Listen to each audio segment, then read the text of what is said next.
Hello and welcome to Currency Call, and I'm Manisha Gupta. Well, joining with their views on currency markets today are Abhishek Goenka, who is the CEO India Forex Advisors, and Kishore M, who is CEO Power Up Capital in our Mumbai studios right here. Kishore, let me start with you. And there has been this huge volatility that's happening in the Indian rupee rally. We saw 45.30 in the initial intraday markets today, and then of course we saw levels like 45.10 as well. So good 20 minutes of a movement here. But then again, how do you see this year ending, and what's your range for the first half of 2011 really? I think the Indian currency is going to be strong in the short term.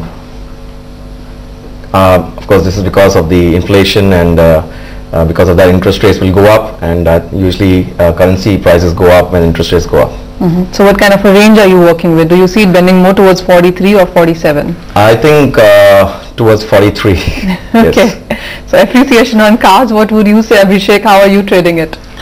See, Manisha, I personally feel that 2011 per se is going to be a very, very difficult year for all the currencies across the globe. Now, just talking about in a very, very strong rupee would not be wise, because in the last couple of months' time we have seen both side movement in rupee happening. So I guess there will be times when we would be seeing a stronger dollar. At the same time, wherever there will be a lot of flows in terms of inflows in India, this year also we have seen on 29 billion as compared to that time, rupee will also get very strong. So I guess we should not be talking about a one-sided movement only in rupee as such, because recently what we have started witnessing is a small growth which is developing in US, because of which the 10-year yield has gone up very high, and this time if you see the credit default swap ratio, that has also not increased a lot, and the US stock markets are doing great. So I guess there is a possibility that if this continues and there is a pressure in the US to just calm down the quantitative easing, at that point of time we could see a weaker rupee. So if I have to talk about the range per se, I would say the range would be anywhere between 7 to 8% next year, which would go from 43 to around 46 half level.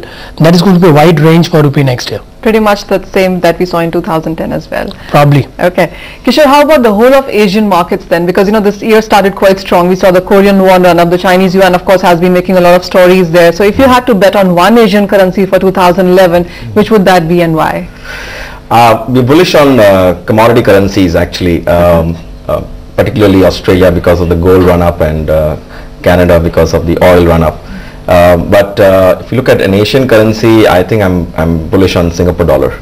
Okay, and what kind of returns would you be expecting on that one? Anywhere between 10 to 15% return as you can expect. And the commodity currencies, as you mentioned, and we've seen Australian dollar quite run up in the day-to-day as well. It's trading at a 7-week high versus the US dollar even at this point in time. Yes. What kind of a run up, what kind of a range are you expecting for 2011? See, it's at parity right now, and it's kind of facing resistance every time it gets to that level. Sure. I think once it breaks through that level, I think you should expect it to go to at least 1.1, 1.2 levels. All right, to you Abhishek, then in Asian currencies, what are your best bets there? Because nowadays all the Asian currencies are going up, but I would stick with Singapore dollar, as rightly said. Okay. Korean won is doing quite good. Chinese currency would also be a gainer. A little difference which the Chinese yuan has made in the recent past, I would like to point, is that despite the increase in interest rates, normally the central bank comes in and intervenes and doesn't let the Chinese currency go very strong. But this time, despite an increase in interest rate, we have seen the yuan getting a little stronger. And inflation concerns are very high. So I feel that this time the government is going to fight the imported inflation in China, not only by increasing the interest rates by maybe a couple of times, but also letting its currency appreciate. So I think Chinese yuan and Singapore dollar would be the best bet in the coming days. Another currency that has been facing some intervention flack really has been the Japanese yen, and today yet again there are statements from the Japan finance minister that the stance is quite clear. If the currency goes one way and that's on higher side, there would be intervention yet again. So are you looking at Japanese yen, because we've talked about it as a carry trade currency and lots of other factors. Do you see that currency also building up in 2011? The problem is the carry trade is no longer there because of the interest rates between US and yen, not very lucrative anymore. I think it's going to be range bound for the first quarter of next year. Your view on that, Abhishek? What kind of? I think Bollinger, in Japanese yen has narrowed a lot now. It's a range of 80 to 85 for quite some time. So I think we would be ready for shocks now. Market is unable to break 85 above, despite the fact the dollar has got very, very strong. Sure. So I guess I would bet with a stronger yen, maybe 80 and below, maybe 75, maybe in the days to come. All right, Kishore, Abhishek, let you go at that. Thank you so much for coming by and giving us your strategy. So it's about Singapore dollar and Chinese yuan that you need to bet on in 2011. With that, it's wrap on this segment of Currency Call. Thank you so much for watching.